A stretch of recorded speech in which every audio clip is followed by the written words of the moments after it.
Bow! What's up, everybody? Once again, it's Brand Man Sean, and I have a networking tip. A tip that every single artist should know. So many artists are not using this and losing out on an advantage they could have. Managers and producers, they need to use this as well. They're missing out, but it's usually a few more managers and PR type people who are already in on it. But you need to know this artist. But before I get into this, I want to mention that this clip that I'm about to show you guys is a clip directly from my Master Music Networking Guide that I dropped about a year ago now. So if you already have the guide, you've had access to this, so you don't necessarily need to watch the clip unless you want to for a refresher. But what I would love you to do is put a review of your experience with the guide, maybe how you've used it or just what you think of the guide in the comment section below. And anybody else, you can check deeper into the guide at the link in the description, mastermusicnetworking.com. So to hop right into the content of this video, we're talking about LinkedIn. Now, if you don't know what LinkedIn, it's a professional business networking site. It's like Instagram, except for business people, more serious stuff. But it's not just Instagram, it's how you use it. So go ahead and check this video out to see why I say it's so powerful for artists and people in the music industry in general when it comes to networking. What's up? It's Brand Man, and I want to do a quick LinkedIn walkthrough, especially if you're a beginner, but I'm going to jump into some advanced things and just some things that are going to help you get some bigger connections and quicker connections on the site after explaining how it works. Now, one, I created this dummy profile right here because there's going to be some people who have not had a LinkedIn profile before, and even people who have limited LinkedIn connections can utilize the first thing I'm going to talk about. So first, really understanding the platform and how it works. I created this dummy profile again, meaning it started with 0 connections, and actually it only has 1 connection if you look at this number right here, and I'll get into that later. So this is a quick example of how LinkedIn works. I'm going to type in Apple, the company. I could just type people in Apple, but see all employees at Apple on LinkedIn. So you're going to see Joseph Rico, Michelina Wildcat. You might not see these names particularly, but you see these numbers, second, third, you're seeing these numbers. What does that mean? Second means this person is 2 degrees of separation away from you. That means you know somebody who knows this person. Third, like Michelina Wildcat, that means you know somebody who knows somebody who knows this person. That's why LinkedIn is very powerful in the business world, because it helps you get to people a lot quicker, or gives you an idea of the network that you don't even know, you might not be aware of. Now, once again, I started with 0 connections, which means I couldn't see anybody's profile because LinkedIn only allows you to see profiles that you have connections with, or people who make their stuff super public, which very, very few people do. Check this out, where you see LinkedIn member. This means I can't see this person's profile. That's what a lot of you guys would see right off the bat. Profiles out of your network have limited visibility. That means I can't see it. I'm not able to see it. Or if I was paying, you were paying for like a premium account, it would allow you to see these profiles, but I'm going to give you guys the free option. Once again, I mentioned I had 1 connection. Who is that 1 connection? That connection is Sean Taylor, the real Sean Taylor. Once again, this profile is only connected to my profile, no other connections. And because it's connected to the real Sean Taylor, this dummy Sean Taylor account can now see people who work at a lot of different and random companies. Let me just think of a company, Atlantic Records, right? Go to Atlantic Records, and now you start to see these names, third connections, which means I know somebody who knows this person. I know somebody who knows this person. Well, that means Sean Taylor, the real Sean Taylor, knows somebody who knows this person. But this account right here, this dummy account, knows Sean Taylor, who knows somebody who knows this person. That's the 3 connections away, right? You'll be able to see and get connections to a lot of different accounts just from following me. So everybody do that, because it'll be helpful for you guys, whether you just started and you only need at least that 1 connection to start off with, or you have an account already, but you haven't really been utilizing it.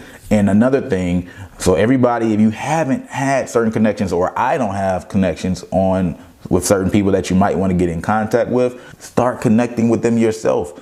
And one of the best ways is to connect, add a little note, maybe say something like, I saw you do this for a living.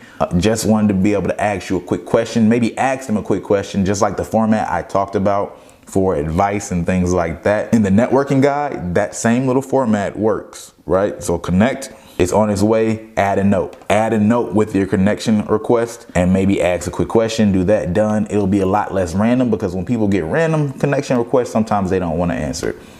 Now, another thing to mention is this. If you are an artist, I do not advise you to put you're an artist on your LinkedIn profile. Create some other name, terminology for what you do or what you're trying to do. Maybe just make it a fake profile. You know, it has your picture and all that stuff, but maybe call yourself maybe some kind of marketing strategist or a promotional intern, or even just give yourself a regular 9-to-5 job. And then always approach the people that you're trying to connect with more from a learning perspective. And when you reach out to them for connections on this platform, do it from a more professional advice or learning the business type of information tip, as opposed to telling them you're an artist.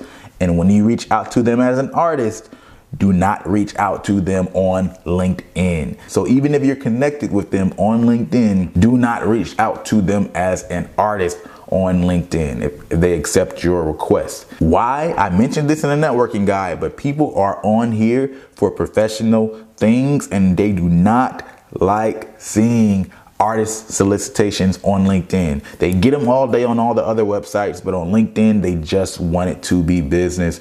So do not take advantage of that and the fact that you can find these people on here. I showed you a route where you can get their emails, and then obviously the other ways where you can get to them on social media. Just use this to find people, what they do, maybe start to see connections to them, right? So if I clicked on Chris Jones, I even mentioned that a lot of other people in connections will be on the side.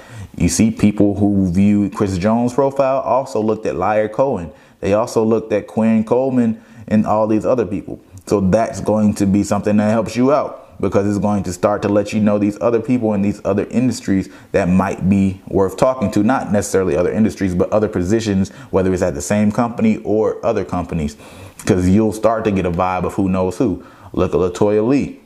LaToya Lee. Third connections, that means I know somebody, me personally, not this dummy profile, that knows her. And oh snap, look at this. That boy Kendrick got a LinkedIn profile. Who knew? What's up, Kendrick? But I guess it's because he's also a business person. Obviously, it's not decked out profile like a lot of other people. Pharrell, Lil Wayne, nah. See, these people, there's no way, man, that they got their own LinkedIn profiles that they actively use. But it's interesting. So look, Richard Rose, Rick Ross, that means I know somebody who's friends with Rick Ross, which I actually didn't know, which is again one of those benefits of using LinkedIn, because you start to be able to see people that you know that know other people and get that vibe of it really quickly. So after I finish this, I'm probably gonna go back to my regular profile to see who I know that knows him, just for kicks, because I don't necessarily have a reason I would want to even get connected with him right now. But that's dope though. And really quickly, I want to say, for those of you who might be like, hey, Kendrick Lamar has a recording artist profile. Well, that's completely different. He's Kendrick Lamar at this point. You can have a real account profile as yourself as an artist, but I'm letting you know, you'll be easier when it comes to getting in contact with certain people if you create your dummy account also that's a little bit more professional and just looks like a business person, because a lot of people probably won't want to connect with you just because they see that you're an artist. It just is what it is, particularly on this platform. Obviously, Kendrick Lamar is at the point that Kendrick Lamar is. UPR professionals and entertainment lawyers, managers, all of y'all are going to be straight, because that's just professional to professional as they will see it. All right, so a final thing that I want to go through that's incredibly powerful, and it's one of the great benefits of LinkedIn, is the filtering. The filtering is so great. So what I mean by that is how you can find people and search people. Atlantic Records, right? I'm gonna go see all employees. We'll just stick with Atlantic Records because we've done it already. Now you see all these people on the side, but let's look at this filter options right here. Locations. How about Los Angeles? Who works at Atlantic Records and they're in Los Angeles? These people pop up, right? Cool. Now if I say let's do New York, let's get rid of the people in Los Angeles, or we can do both, but these are the people there in New York. Now, as you can see, I don't have the profile connections with a lot of these people, but once you start to build out, it'll make it easier to search people in certain locations. Another thing is, obviously, you can see people by the connections. So who do I have a first connection with at this company? Nobody, because once again, I'm only connected with the real Sean Taylor account. Might have some second connections, might have some third plus connections, but those are some really cool ways and things you can do when you're talking about the filtering.